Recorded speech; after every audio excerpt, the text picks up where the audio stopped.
This is a story of Peter Pan. Walt Disney's version. It's a little golden book. It's based on the story by Sir James Barrie. Illustrated by the Walt Disney Studio and narrated by Barbara Fox. In a quiet street in London lived the Darling family. There were Father and Mother Darling, Wendy, Michael, John, as well as the children's nursemaid Nana, a St. Bernard. At bedtime in the nursery, Wendy always told wonderful stories about Peter Pan and Neverland, a magical place with mermaids and fairies and wicked pirates, too. John and Michael liked best of all to play pirate. They had some fine slashing duels between Peter Pan and his arch-enemy, the pirate Captain Hook. Father Darling did not like this kind of play. He blamed it on Wendy's childish stories of Peter Pan. "It is time for Wendy to grow up," decided Father Darling. "This is your last night in the nursery, Wendy girl." All the children were much upset at that. Without Wendy, there would be no more stories of Peter Pan. That very evening, who should come to the nursery but Peter Pan and a fairy named Tinker Bell. It seemed Peter had been out looking for his lost shadow. When he overheard that Wendy was to be moved from the nursery, he hit upon a plan. "I'll take you to Neverland with me to tell stories to my lost boys," he decided, as Wendy sewed his shadow back on. Wendy thought that was a lovely idea if Michael and John could go too. So Peter Pan taught them all to fly with happy thoughts and faith and trust and a sprinkling of Tinker Bell's pixie dust. Then out the nursery window they sailed, heading for Neverland, while Nana barked frantically below.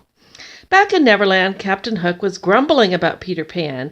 You see, once in a fair fight long ago, Peter Pan had cut off one of the pirate's captain's hands, so that he had to wear a hook instead. Then Pan threw the hand to a crocodile who enjoyed the taste of Hook so much that he'd been lurking around ever since, hoping to nibble at the rest of him.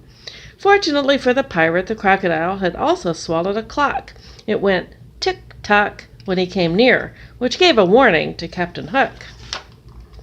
Now, as Captain Hook grumbled about his young enemy, there was a call from the crow's nest.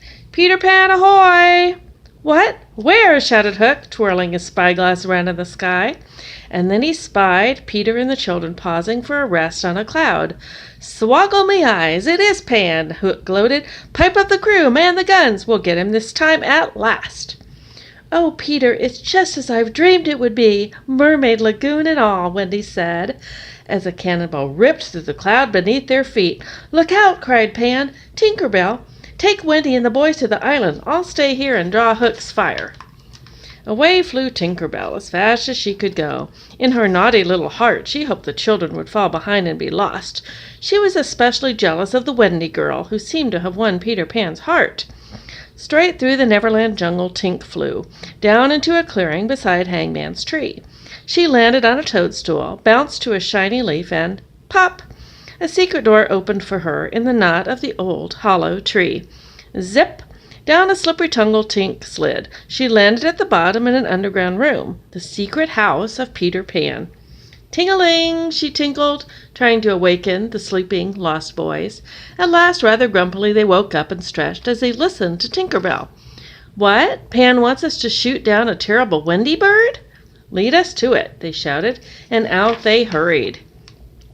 When Wendy and John and Michael appeared, flying wearily, the lost boys tried to pelt them with stones and sticks, especially the Wendy bird.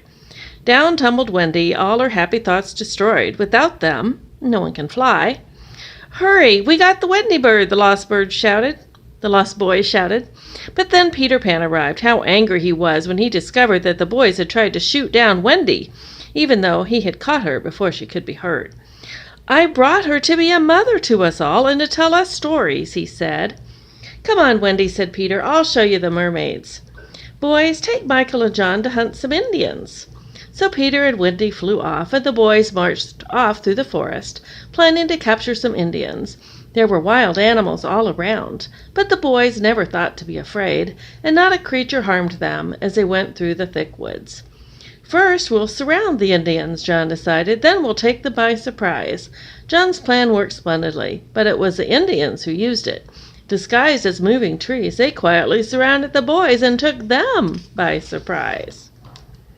Soon, bound with ropes row of boys marched away, led by the Indians to their village on the cliff. "Don't worry, the Indians are our friends," the lost boys said, but the chief looked stern. Meanwhile, on the other side of the island, Wendy and Peter were visiting the mermaids in their peaceful mermaid lagoon. As they were chatting together, Peter suddenly said, "Hush!" A boat from the pirate ship was going by. In it were wicked Captain Hook and Smee, the pirate cook.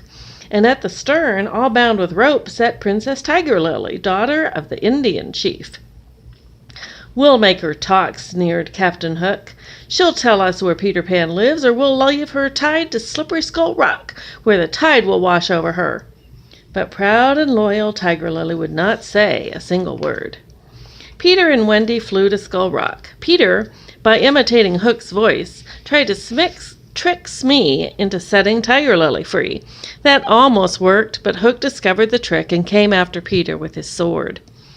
Then what a thrilling duel they had, all over the rocky cave where Princess Tiger Lily sat with the tide up to her chin.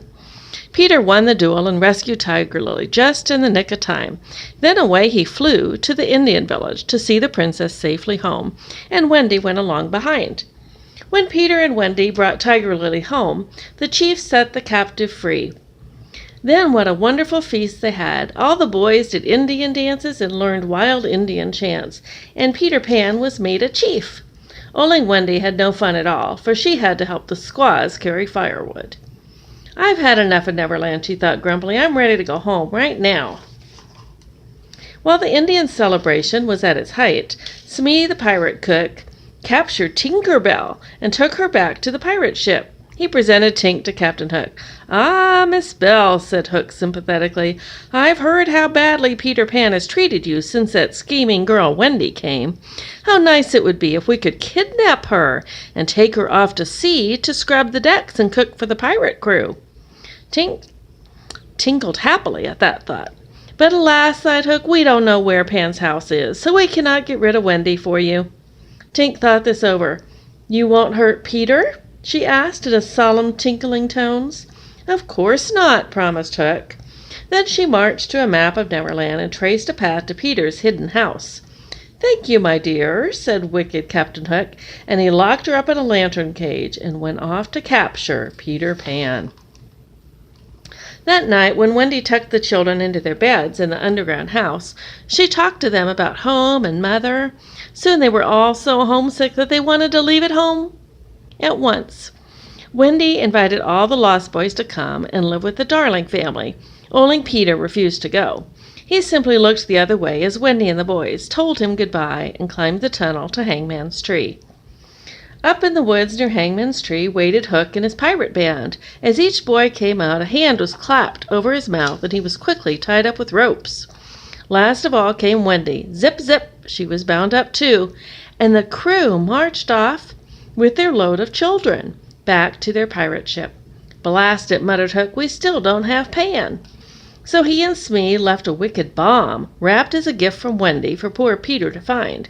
Very soon they hoped Peter would open it and blow himself straight out of Neverland. On the pirate ship, Captain Hook demanded that Wendy and the boys become pirates. "Never," Wendy cried. "Then you shall be the first to walk the plank, my dears," said Hook. In the excitement, no one noticed that Tinker Bell escaped and flew off. Wendy said goodbye, bravely walked out the long, narrow plank, and disappeared. Everyone listened, waiting for a splash, but none came. Then they heard a familiar sound. It was Pan. Warned by Tinker Bell, he had arrived just in time to scoop up Wendy in midair and fly her to safety. "This time you've gone too far, Hook," Peter cried. He swooped down from the rigging, all set for a duel, and what a duel it was! While they fought, Tinker Bell slashed the ropes that bound the boys, and they beat the pirates into jumping overboard and rowing away in their boat.